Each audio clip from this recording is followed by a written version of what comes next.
Welcome to the Remarkable Retail Podcast, Season 7. I'm Michael LeBlanc. And I'm Steve Dennis. In this episode, we have another one of our very popular encore episodes. A chance for a second or perhaps even your first listen to episodes from our now pretty sizable back catalog that we think are, well, worth a second listen. This week, Joe Kudla from Vuori. This was one of my favorite interviews, partially because the Vuori story is so interesting and it's a brand that is really catching fire. But also Joe, as the founder, has a fascinating backstory and a really interesting way of thinking about the business. I'll leave some, I won't give any spoilers as to some of the interesting things about his background, but I think it's a great lesson in how a direct-to-consumer brand grows. And it's also a brand that I think folks should really be keeping an eye on. Yeah. And listen, I visited the New York City flagship store in January, and a shout out to the great store manager and the associates there, very great hosts for a retail store tour I was doing. And I picked up some product, which I was pretty actually excited about. And since we've done the interview, they're opening not just a flagship store on the East Coast. They've been up to a lot. What are you tracking for the progress from Vuori? Yeah, well, we talked to Joe just about 18 months ago. And at that point they were just starting their move out of California. So going to the East Coast. So yeah, they opened up the New York flagship. They opened their first store in London. So they've got, I think it's about 10 new stores already this year. They'll end the year with 20 new stores, including their first stores in Florida. And then what they've announced is that they plan to open about 20 to 25 stores per year, getting to 100 stores by 2026. And I think perhaps most interesting in terms of things that we've gotten into multiple times in the podcast is they have been profitable since 2017. So you don't hear too many brands that are unicorn plus status in this new era that actually make money. So some of the things he shared with us in the interview have really come to pass, and it's going to be exciting to see where they go from here. Yeah, I'd only add, to your comment about you don't see a lot of folks like him who actually make money and participate in a category that Lululemon is in, right? That's not an easy category to win in, yes. But Joe's come up with a formula and an approach that's a winning formula, clearly. So, all right, well, without further ado, let's have a listen. We are delighted to welcome Joe Kudla to the Remarkable Retail Podcast to talk about the exciting brand that he founded and is developing.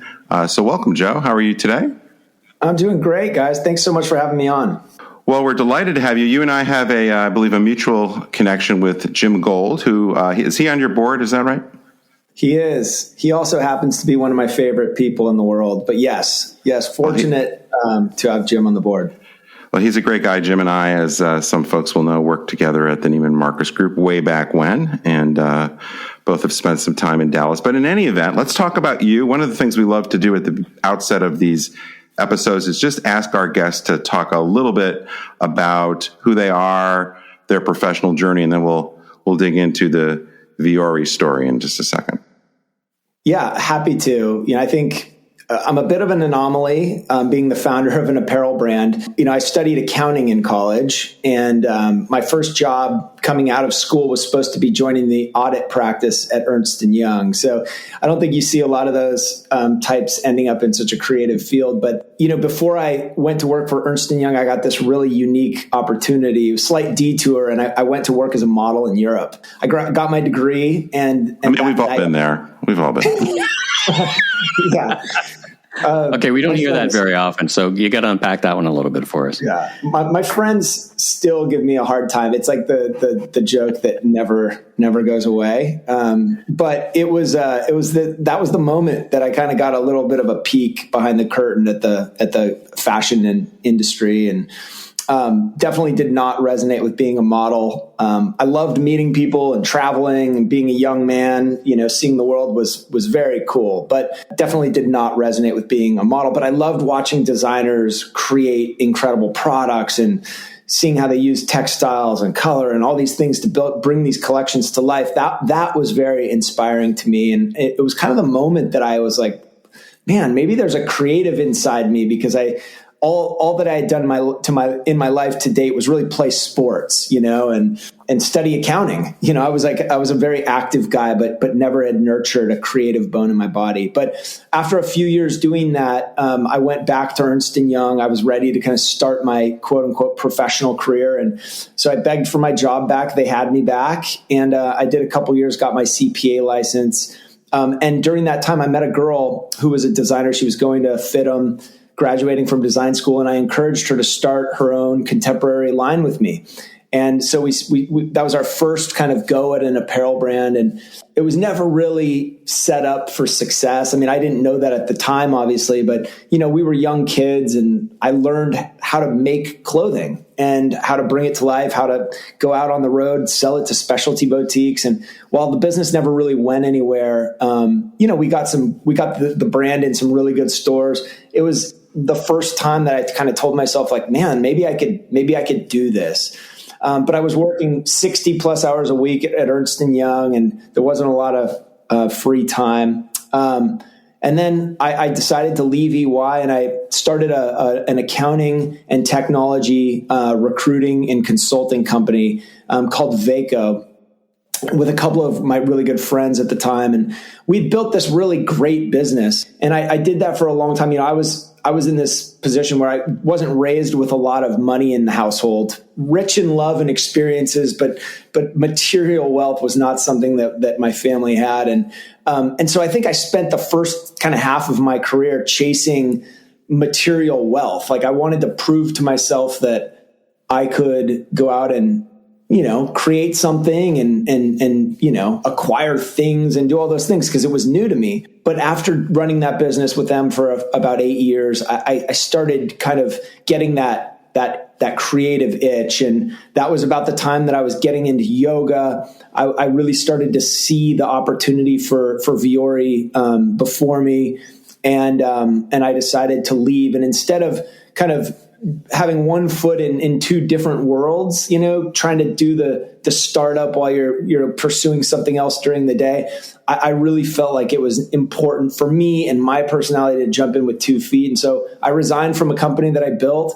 A lot of people thought I was nuts, including my parents, but I decided it was time for me to pursue something that was truly in alignment with my heart, my passions, my interests. And that's when we launched Vuori. So tell us a little bit about the beginnings of the brand, like what that, I know you haven't been around that long, but maybe what the first year or two was like, and then how it's evolved over the last several years.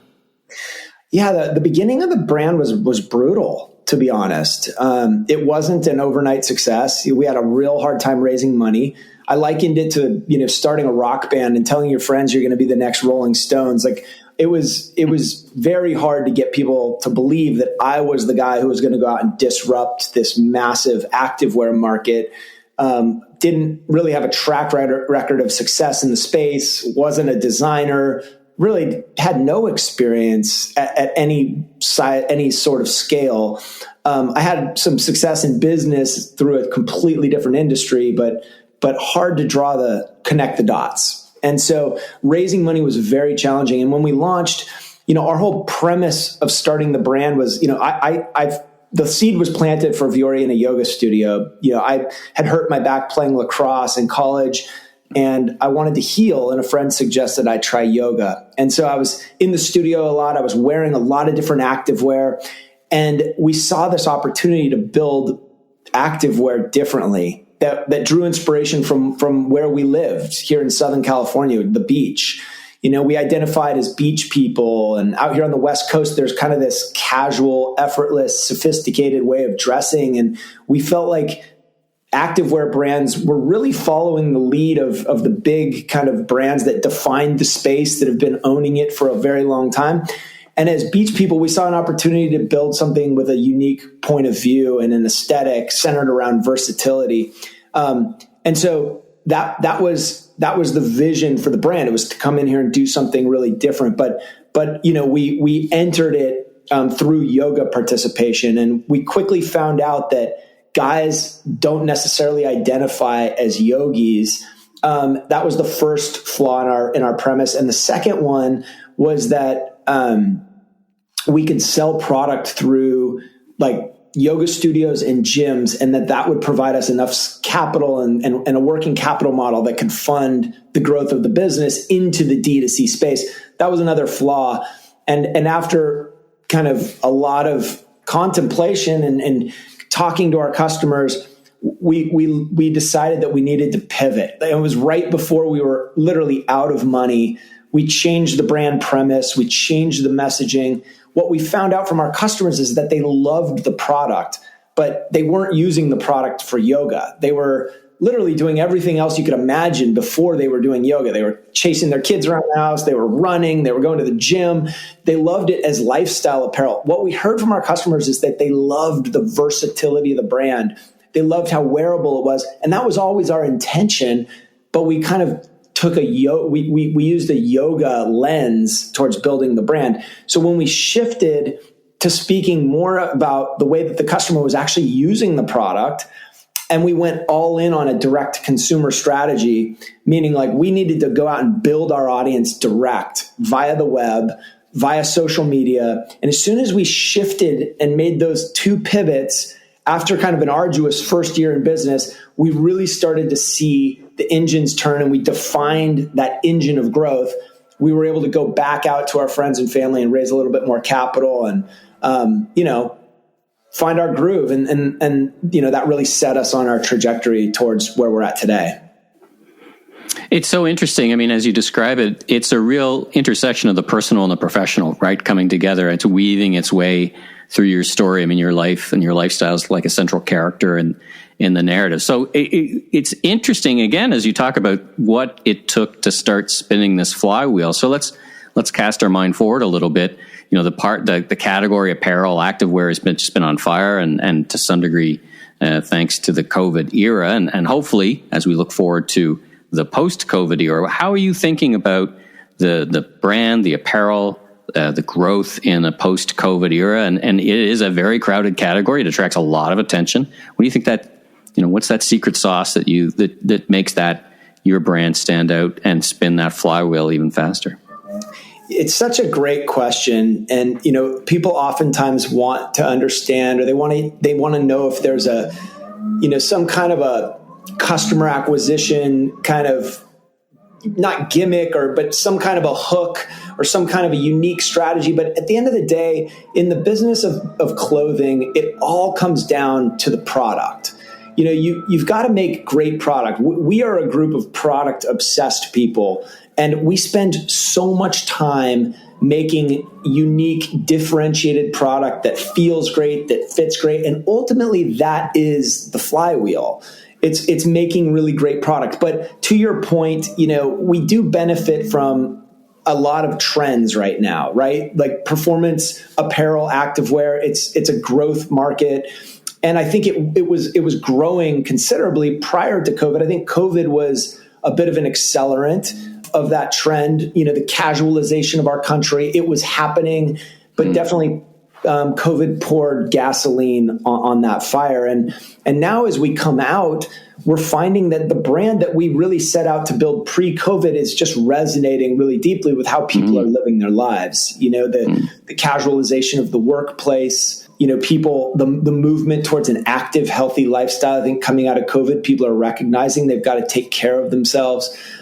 They want to be active. They want to invest in their health and well-being. And I think our brand really speaks to that lifestyle very effortlessly. And that wasn't a pivot during COVID. That was something that the brand has always spoken to really from its inception. So, we feel really blessed. It's funny, it's a big space. Obviously, it's a crowded space. But when we launched, we saw this opportunity to carve out this niche very, very clearly. And we felt like it was just wide open space. You have the big kind of brands that defined what activewear looked like.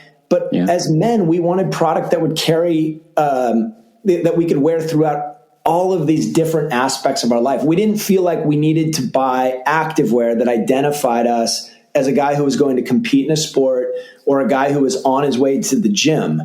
Like, we wanted to blur those lines. A lot of guys in Southern California were wearing board shorts to the gym because they didn't identify as a jock, Right. They didn't want to wear that shiny synthetic polyester. They wanted fabrications that looked and performed and felt a little bit more like cotton. They wanted it stripped down of all of those like unnecessary design features that don't really ultimately change your workout. And so that's what we did. We built product that was effortless. It was sophisticated. It was wearable, and you could wear it across every aspect of your life. And we prioritized fabrications that were incredibly soft. And we prioritized great modern fit. And so it's just easy to wear. I guess would a word like versatility be on kind of the vision board, right? So, that big idea that this is a versatile, you could bike to work, bike to the office and wear what you bought from your organization and get off the bike and go to work kind of thing. Is that part of your vision?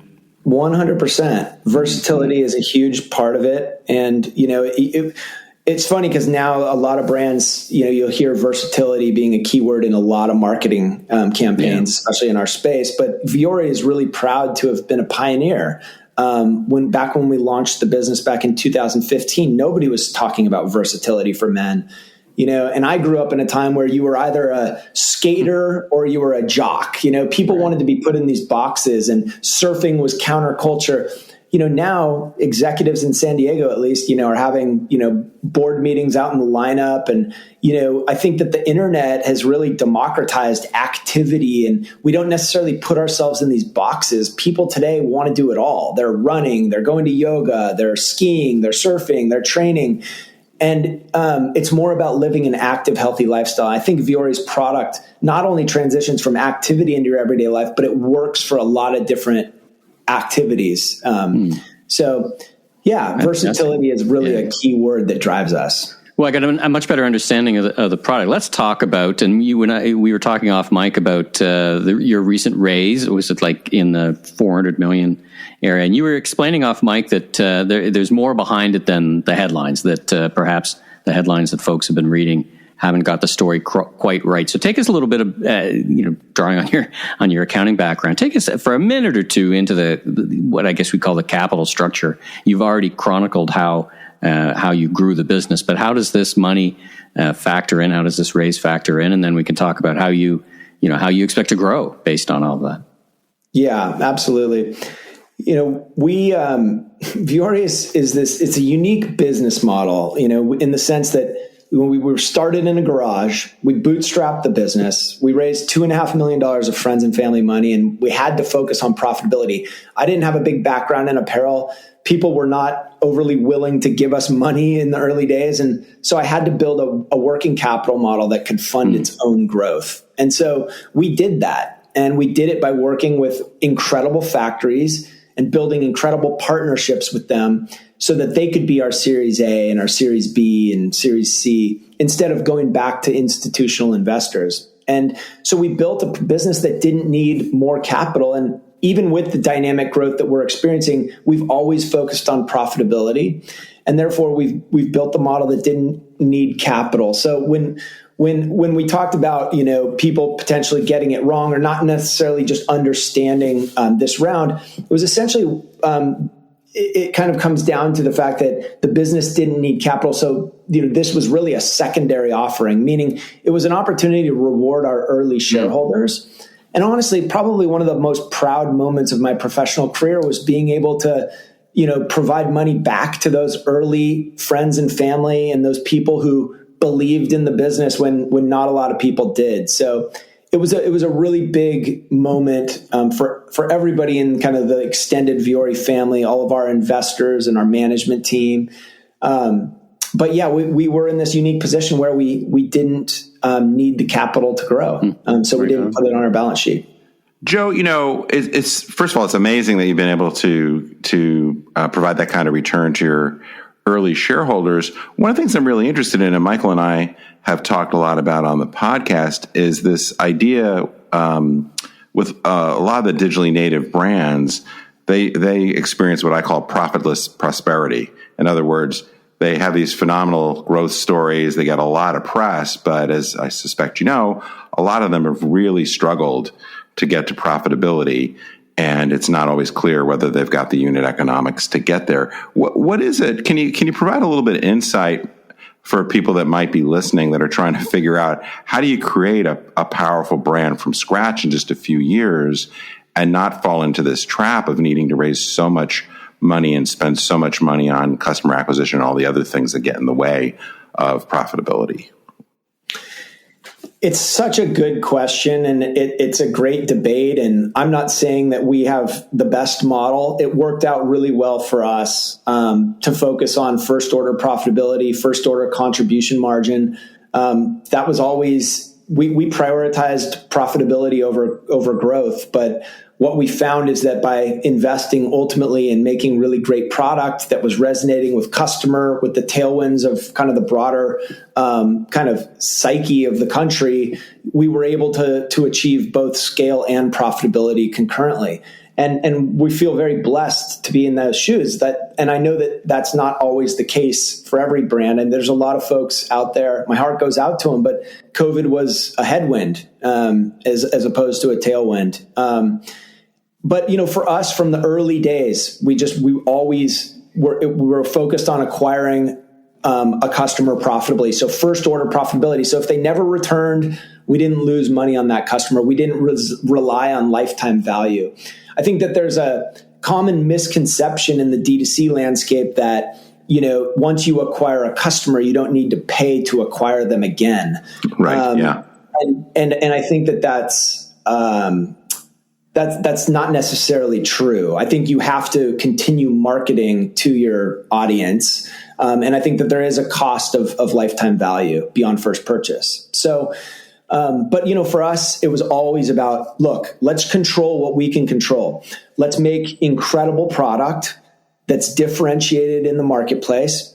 And if we do that, we will, the word will get out. And that is what happened to Vuori. If you look at like our number one driver of growth today, you know, it's word of mouth. And to the tune of close to 5x that of our investments in social advertising, paid search, you know, catalogs, television advertising. You know, we pretty much are advertising across the spectrum. But our number one driver is word of mouth. And I think that ultimately, that type of virality is what will help a brand propel beyond these kind of ceilings of growth that a lot of typical D2C brands get kind of stuck at. And you see CPAs go through the roof when you're just relying, you know, your traditional paid search, paid social channels. Sure. So now, as I understand it, so I guess two questions. You've got several physical stores, so I'm kind of curious where physical stores fit into your growth plans and just in general how you think about them. But I would also imagine, but correct me if I'm wrong, to the extent you're going to invest more heavily in physical stores, the investment characteristics start to change there. So can you just kind of unpack that for us? Yeah, absolutely. I mean, we love brick and mortar. Huge fan. You know, I'm definitely not in the camp of, you know, retail is dead. You know, we've always embraced brick and mortar retail, you know, albeit very strategically, both from a wholesale standpoint. You know, we've embraced relationships with very strategic wholesale partners, and we believe that's a big part of our success story. But we've always had retail stores. You know, from our inception, we launched with a pop-up shop in our backyard of Encinitas, and nobody was coming through the door. And so we had to figure out how to capture the attention of the community. And so we started partnering with local artists and other brands to bring people together and host events to support emerging artists. And before you know it, like the community was having these events for the community. It was like we were a catalyst to bring people together. And then people slowly started wearing our product around town, and then we could get feedback on how that product was working for them and improve it. But it was in that pop-up shop that we really learned how to be vertical retailers. And none of us really had any experience. I worked a short stint at Abercrombie & Fitch when I was in college, but I was not a trained retailer. But it was a really great experience for us to learn how to connect with the customer, and the data that we were able to get from those stores, observing the customer try on product, tell us what they like, tell us what wasn't working. and then how we engaged with the community at a really grassroots level, it was really palpable. So when the landlord told us they were tearing down the building and we had to move out, we were like, we have to have a store. So we signed our first long-term lease in our backyard of Encinitas. And then, we moved up to Manhattan Beach in Los Angeles and we opened a store there and kind of did the same thing, focused on community. How can we be in service to the community? And that's been the ethos that we've brought to all of our stores.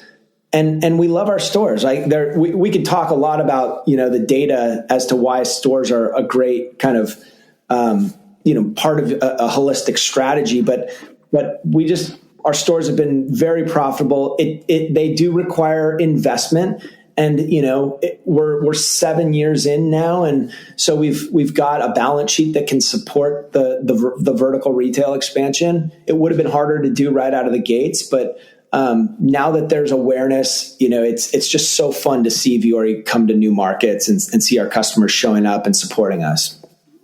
Well, your last point, Joe, about new markets, it gives us a nice segue into kind of our last question, and that's what's next? I mean, it's a funny question for such a fast-moving, innovative brand. Are you looking at international expansion? I'm up here in Toronto. Maybe one day I might be able to buy your product one way, shape, or another. What's next? How do you imagine taking that business forward? And give us a quick bit of insight on that. Yeah, I mean, we're going to continue focused on the number one thing that drives us. That's making great products. So, we're launching an innovation office in Taipei. It's being pioneered by a legend in the space that we're so fortunate to be partnering with. He's developed some of the best fabrics in our space. And so we're excited to be working with a true material scientist to bring some first to market innovation to our customers. But yeah, we're very bullish on vertical retail. We're going to, open 100 stores in the next 5 years. We're excited to bring Vuori retail stores to the East Coast. Our first store will open in Boston in March, and then we're looking to get to open in New York in June. So very thrilled about the expansion to the East Coast, and then we're working on our first store abroad, which will be in London. And so look out for that store opening, hopefully this summer, as we launch our .com business. So much stuff going on, but We're just having a lot of fun managing the business. Well, it's such a great conversation. Just great listening to you, and that anchoring in the financials that is mixed with your creativity and your kind of zest for this business. It's really, really fun to listen to. So, by all means, when you get around to it, pop up a store into Vancouver and poke the bear a little bit. It's just due north of you there, Joe. So, but anyway, listen, thanks so much for joining us on Remarkable Retail. It's really a great conversation. Clearly fits within our brand of talking to remarkable retailers and a great story. So thanks so much for making the time. I'm sure it's a busy time for us. And once again, thanks for joining us on the Remarkable Retail Podcast. Thank you, Steve. Thank you, Michael. It was fun being with you guys. If you like what you heard, please follow us on Apple, Spotify, or your favorite podcast platform so you can catch up with all our great episodes, including our recent interview with Carrie Baker, President, Canada Goose. And be sure to drop us that 5-star review where you listen to your podcast. It really helps us spread the word. And I'm Steve Dennis, strategy and innovation consultant, keynote speaker, and author of the best-selling book, Remarkable Retail, How to Win and Keep Customers in the Age of Disruption. You can learn more about me at stephenpdennis.com, and be sure to follow me on LinkedIn, Twitter, and Instagram. And I'm Michael LeBlanc, consumer retail growth consultant, keynote speaker, and producer and host of a series of retail trade podcasts, including this one. You can learn more about me on LinkedIn. Safe travels, everyone.